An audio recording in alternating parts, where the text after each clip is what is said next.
नमस्कार सभी को, स्वागत है आप सभी का मुद्गल मैम की कक्षा में। हम पढ़ रहे हैं आरबीएससी कक्षा 12 की पाठ्य पुस्तक अंतरा भाग 2 का पाठ मलिक मोहम्मद जायसी। जायसी जी के 4 पद संकलित किए गए हैं इस पाठ में 12 मासा के नाम से। 3 पदों का हम पढ़ चुके हैं और आज चौथे पद में हम फागुन मास के विषय में पढ़ेंगे कि फागुन के महीने में गृहिणी नायिका नागमती की क्या स्थिति है, वो अपनी विरह व्यथा का वर्णन क्या क्या कहकर कर रही है। तो किस तरह से वर्णन किया है कवि ने, आइए देखते हैं। फागुन पवन झकोरे बहा, चौगुन सीव जाय किम कहा, जाय किम सहा। तन जस पियर पात भा मोरा, विरह न रहे पवन हुई झोरा। तरिवर झरे झरे बन ढांखा, भय अनपत्त फूल फल शाखा। करिन बनापति कीन हुलासु, मोकह भाजग दून उदासु। फाग करही सब चाँचर जोरी, मोहि जिए लाए दीन जस होरी। जौपे पियहि जरत अस भावा, जरत मरत मोहि रोस न आवा। रातिहु दिवस यह मन मोरे, लागों कंत छार जिव तोरे। यह तन जारों छार के, कहों कि पवन उड़ाओ। मकुत ही मार्ग होए परो, कंत धरें जह पाँव। तो नायिका अपनी स्थिति का वर्णन करते हुए कह रही हैं कि फागुन का महीना आ गया है।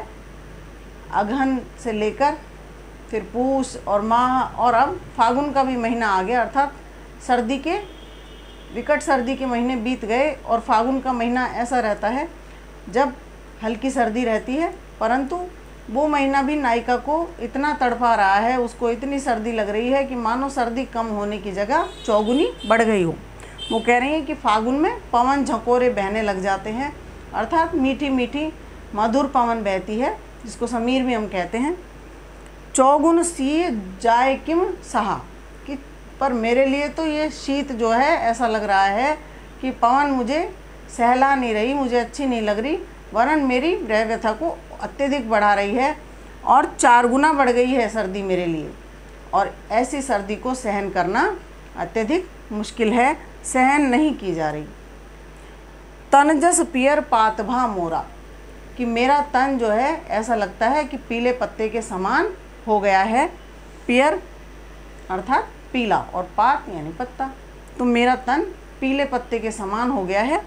विरह न रहे पवन हुई झोरा, और पवन जो है वो विरह को लगातार बढ़ा रही है। विरह विरह नहीं रह गया मेरे लिए, वो ऐसी पवन बन गई है जो मेरे शरीर को झकझोर कर चली जाती है। अर्थात जिस प्रकार पीले पत्ते पड़ जाते हैं फागुन के महीने में, जब शीतल पवन चलती है तो उन पत्तों को वो झड़ा देती है हिला हिला कर, उसी प्रकार नायिका का शरीर जो है वो हिल हिल कर रह जाता है। ऐसा लगता है कि अभी गिर पड़ेगा, जैसे कि पतझड़ में वृक्षों से पीले पत्ते झड़ जाते हैं।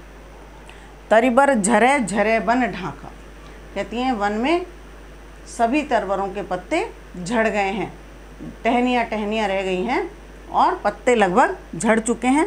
भई अनपत्त फूल फर शाखा, शाखाएं जो हैं वो अनपत्त हो गई हैं, अर्थात बिना पत्तों के, ना उन पर इस वक्त फूल हैं, न फल हैं और ना ही पत्ते हैं। अर्थात पतझड़ का मौसम, फागुन से पहले पतझड़ ही होता है, फागुन की शुरुआत में भी कह सकते हैं कि पतझड़ चल रहा होता है। और जब सारे फूल फल पत्ते सब झड़ जाते हैं तो उसके बाद नई कोंपलें फूटना शुरू होती हैं।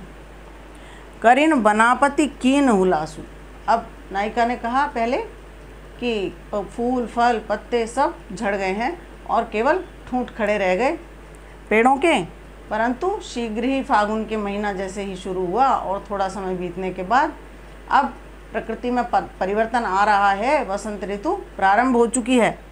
और करिन बनापति कीन हुलासु, धीरे धीरे नई नई कोंपलें फूटने लगी हैं। ऐसा लगता है कि प्रकृति ने वनस्पति को वापस से हरा कर दिया है। वनस्पति जो है हुलसित लग रही है, प्रसन्न लग रही है, प्रफुल्लित लग रही है। मोकह भा जग दून उदासु, परंतु मेरे लिए तो संसार दुगना उदास हो गया। क्यों? क्योंकि मेरे प्रियतम मेरे पास नहीं है। तो वो सब जो प्रकृति में इतने सुंदर परिवर्तन हुए, हरियाली चारों तरफ फैल गई और फूल दिखने लगे पेड़ पेड़ पर, शाखा शाखाओं पर, परंतु मेरे लिए तो उदासी और ज़्यादा बढ़ गई। ऐसा लग रहा है कि संसार मेरे लिए दुगना उदास हो गया है।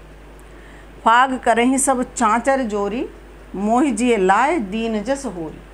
नायिका कहती है कि सब जोड़ियाँ बना बना कर फाग खेल रहे हैं। चाँचर एक प्रकार का नृत्य होता है जो जोड़ी बनाकर खेला जाता है और उसमें एक दूसरे पर अवधी भाषा है, अवध की ही कविता है, तो अवध में इस प्रकार खेला जाता है कि जोड़ी बना बनाकर एक दूसरे के ऊपर रंग डालते हैं।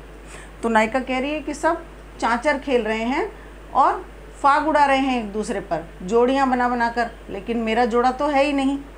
तो मोहि जिए लाए दीन जस होरी, परंतु मेरा तो हृदय ऐसा लग रहा है जैसे कि जला दिया गया हो। जिस प्रकार होली जला दी जाती है, होलिका जलती है, उस प्रकार मेरे हृदय में आग लगी हुई है। लाए अर्थात अग्नि।